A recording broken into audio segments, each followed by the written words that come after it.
Frank, you just got honored in front of your peers with a Lifetime Achievement Award. Share with us, what does it mean to you to be recognized for all your contributions to the Florida Mental Health Counseling Association and the mental health field as a whole? Carlos, it's hard to describe. It's hard to describe. I've never had such an award, and I have put in a number of years. There's no denying that. But to be recognized by my peers in front of 200-300 people is just amazing. It's just amazing. Flabbergasted.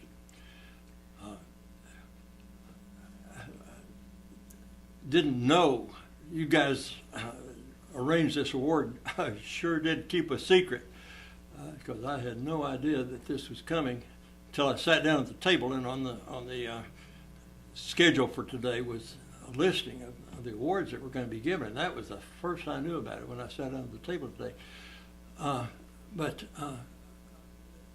So I was able to get a little bit of the shock out of the way before you called me up to the podium. But in my impromptu talk after when I addressed the group, I said there's something amiss in giving me this award, a lifetime achievement, a lifetime contribution award.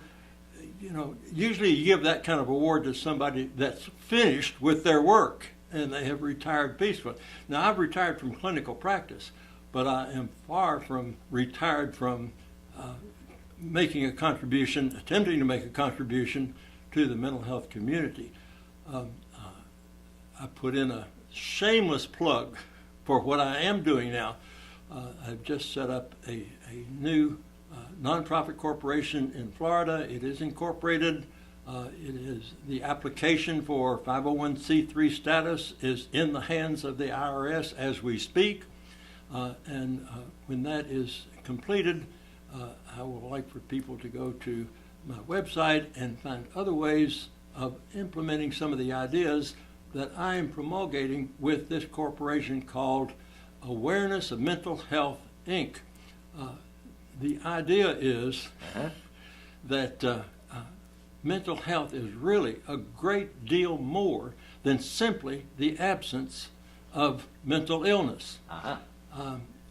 We as mental health professionals spend our careers, I amongst you, working with people with assessing, diagnosing, and treating mental and nervous disorders. Fine, wonderful, magnificent profession. But once those people are returned to an absence of mental illness, nervous disorders, what about their mental health then? Just because you don't have a mental disorder that's diagnosable with DSM-4, DSM-5, whatever that means, doesn't mean you're mentally healthy.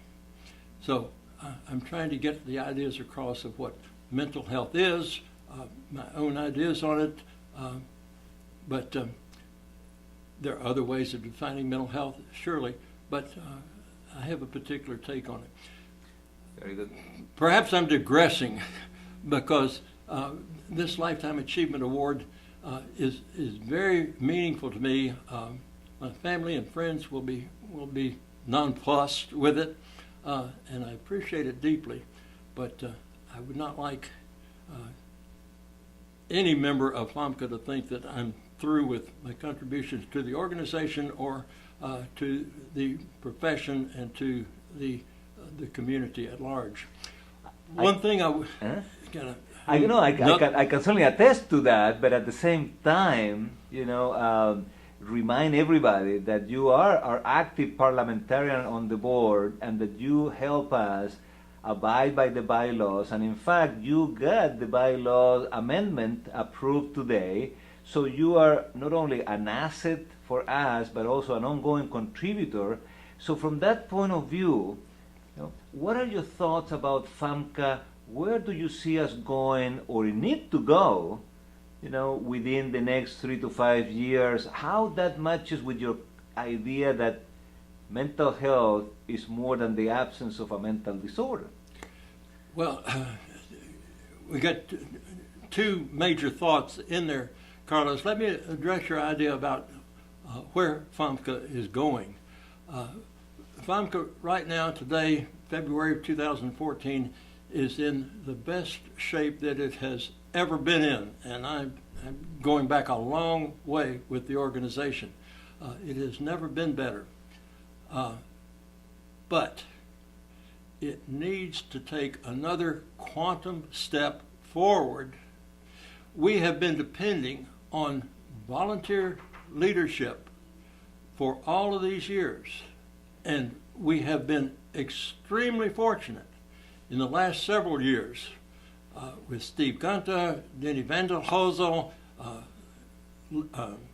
Elvis Lester, Carlos Aquata, and now Darlene Silvernail. We've had an unbroken series of excellent leaders, but it is time-consuming and resource-consuming for these people to contribute that much effort to maintaining and getting FMHCA to where it is now.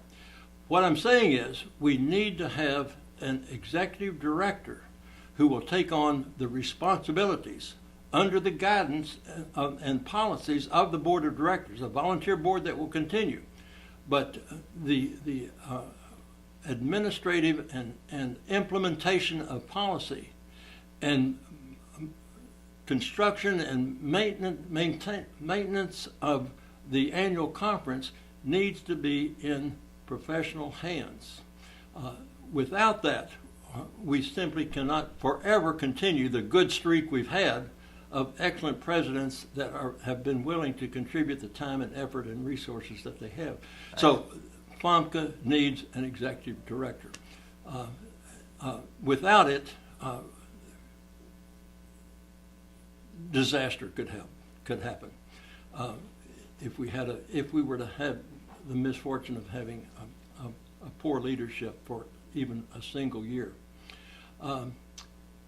But it's been my pleasure for a number of years now. I was president back in 96, 97 of the organization, and have been related to it ever since.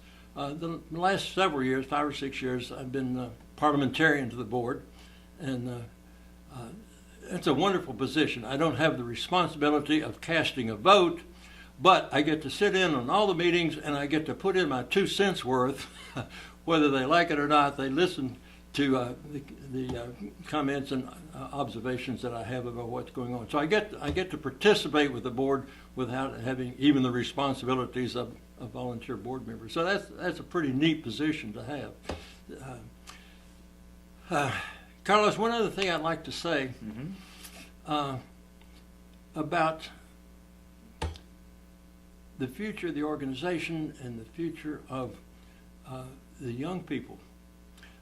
At our conference this year, there have been any number of wonderful young people, still students, interns, new practitioners that are just getting their feet wet, just learning some of the ropes, not able to practice the ropes yet, but they are on their way.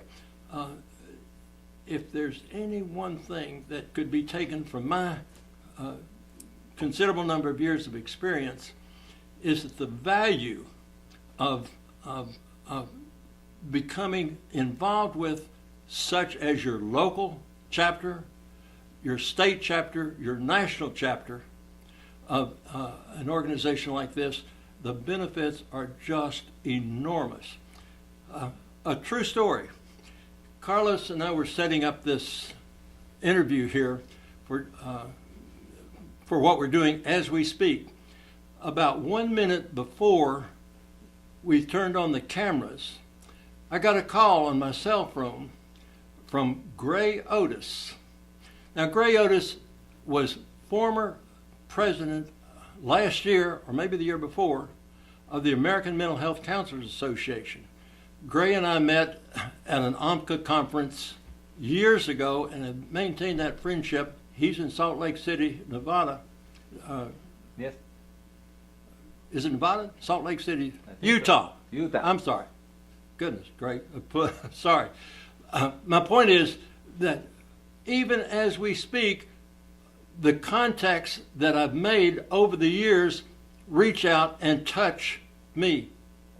And the opportunity of meeting people from all over the United States is an invaluable experience if you are participating in AMCA, the American Mental Health Association.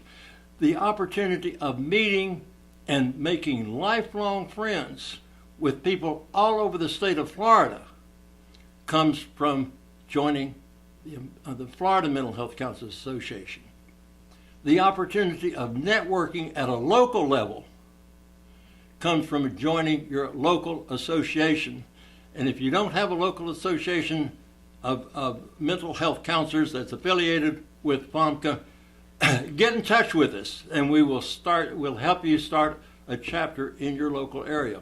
There are several major areas in the state of Florida who do not have a local chapter, and we need them badly.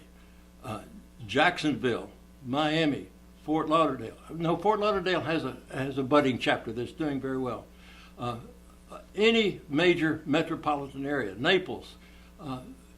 But all I would like to convey to the young people is get involved for your own benefit and for the benefit of the profession and for you personally and professionally. Thank you. And as Lily Tomlin said, and that's the truth. Frank, is there anything else that I should have asked you, or anything else that you would like to add before we finish? I can't think of anything, Carlos. This has been all extemporaneous, and as I told you before, I would prefer to have had some advance notice and prepared some comments, but perhaps they wouldn't have been as meaningful as able to do extemporaneously, if this is okay. Thank you.